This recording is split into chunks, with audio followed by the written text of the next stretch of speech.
Good morning. As we hopefully know by now, today is the fast of Tzom Gdalya.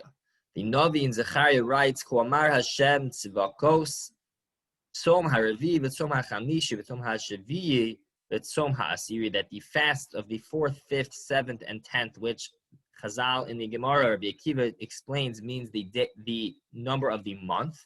So the 4th month, the 5th month, the 7th month, and the 10th month. The 7th month, of course, counting from the times of Nisan, from the month of Nisan, which we always do in terms of counting months from the Torah. So the 7th month comes out to Tishrei. So the Navi concludes that those days will be the Sasnu L'Simcha L'Moadim Tovim. They will be days of rejoicing in times of the Gula. However, until then, they are the fast days. So Tzom HaShevi, from the time of the Navi, refers to the fast of Tishrei, which is the Tzom Gdalya, because the governor Gdalya ben Achikam was assassinated on the 3rd of Tishrei, although there is even opinion in the Rishonim from Rabbeinu Yerucham that was actually assassinated on the 1st of Tishrei, but because we can't make Rosh Hashanah into a fast day, we push it off to the 3rd of Tishrei. But either way, whether it was the day of the murder itself or the first non-Yom Tov day after the murder, we fast today to commemorate this assassination of Gdalya ben Achikam. Gdalya ben Achikam was the governor of Israel during the times of Nebuchadnezzar.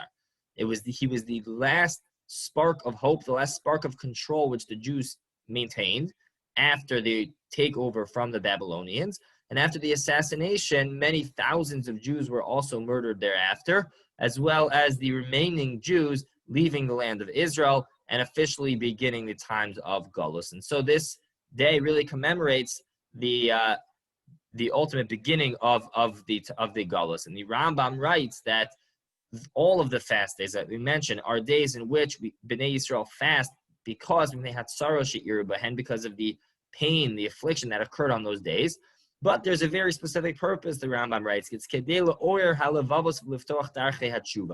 in order to awaken our hearts and open the gates of tshuva, open the ways of tshuva, to have us contemplate and think about what these days mean to us, about those times of affliction, about those sorrows which Bnei Yisrael lived through, and about the fact that we are still in times of galus, that in order what we need to do to bring the geula.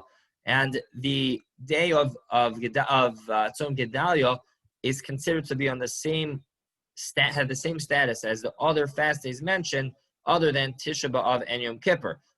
So specifically as the same as the Asar B'Teves, as the Shiva Asar B'Tammuz, meaning to say one really it's accepted in Klal Yisrael that it is an obligatory fast day.